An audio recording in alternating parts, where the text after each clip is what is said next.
Баршаларыңызға сәлем, сіздермен бірге Нұрғаным.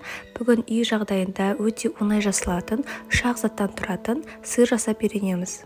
Соңына дейін қарап, менің каналыма тіркеліп, лайк басып, комментарий жазып кетіңіздер. Менімен бірге дайындап, мені белгілеуді ұмытпаңыздар. Ең алдымен бізге сүт керек. Қолдың немесе магазиннің 3/2 немесе 6% сүтті қажет болады. Сүтімізді кастрюльге құйып, газға қоямыз.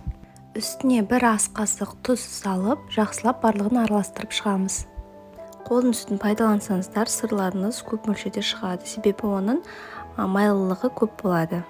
Сүтімізді ысытамыз, қайнағанға дейін басқа ингредиенттерімізді дайындап аламыз. Енді ыдысымызға жұмыртқа саламыз. Менде үйдің жұмыртқасы кішірек болғандықтан 4 қостым. Үлкен болатын болса, 3 қосуға болады. Үйдің жұмыртқасын қоссаңыздар, сырларыңыз сап-сары болып шығады. Одан кейін үстіне 20% 4 ас қасықпен қаймақ саламыз. Барлығын жақсылап вилканың көмегімен араластырып шығамыз. Достар, менің каналыма үлестеріңізді қосқыларыңыз келсе, лайк басып, комментарий жазып отыруды ұмытпаңыздар. Және осы видеоны репост жасап, басқа да достарыңызбен бөлісіңіздер. Алдағы уақытта көптеген видеолармен бөлісіп отыратын боламын. Енді қайнап бастаған сүтімізге бағанағы жұмыртқалы массаны қосып, жақсылап араластырамыз. Енді қайнатамыз. Осындай міне творог сияқты масса пайда болады. Қайнағаннан кейін астын азайтамыз, оттың астын азайтамыз. Міне осылай сары суы бөлек бөлініп шығады. Осылай ақырын отта 5 немесе 10 минут қайнатып аламыз. Енді бізге басқа ыдыс керек. Оның үстіне сита қоямыз. Оның үстіне марліні саламыз. Менде 1 метр марлі, оны 2-ге бөліп, осылай үстіне салдым. Одан кейін ыстық күйінде осы марліге сүземіз. Осылай сары суынан ажыратып аламыз. Қалған сары суын төгіп тастамаңыздар. Келесі видеода сол сары суды пайдаланып, хворост және печенье пісіруді үйретемін. Ешқандай ысырапсыз сыр, хворост, печенье жасап, отбасыларыңызды қуантыңыздар. Міне видеода көрсетілгендей осылай марліні бұрып ораймыз.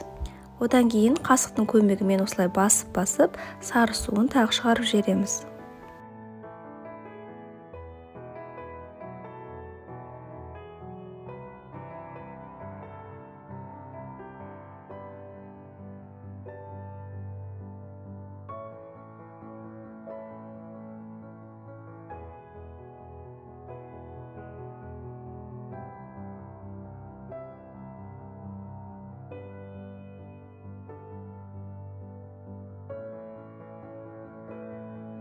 Содан кейін үстіне пресс ретінде ауыр зат қойып қоямыз. Мен 5 литрлік сұйық майды қойып қойдым.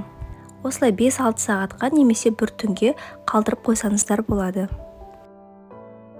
Мен 1 түнге қалдырдым. Таңертең осылай сұйық майды алып тастап, марліні ашып, осындай сыр пайда болды.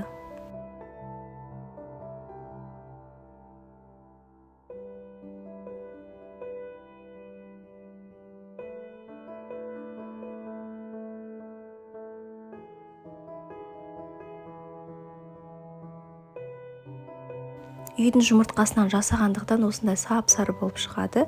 Магазиннің жұмыртқасын пайдалансаңыздар, ақ сыр болады. Міне осындай қарапайым заттардан әдемі сырымыз дайын болды. Осылай турап шұқалап тураймыз. Нанмен қосып жесеңіздер де, нарезкаға қойсаңыздар әдемі көрінеді. Өзінің массасын жақсы ұстап тұрады. Міндетті түрде дайындап көріңіздер. Менімен болғандарыңызға рахмет. Ас болсын.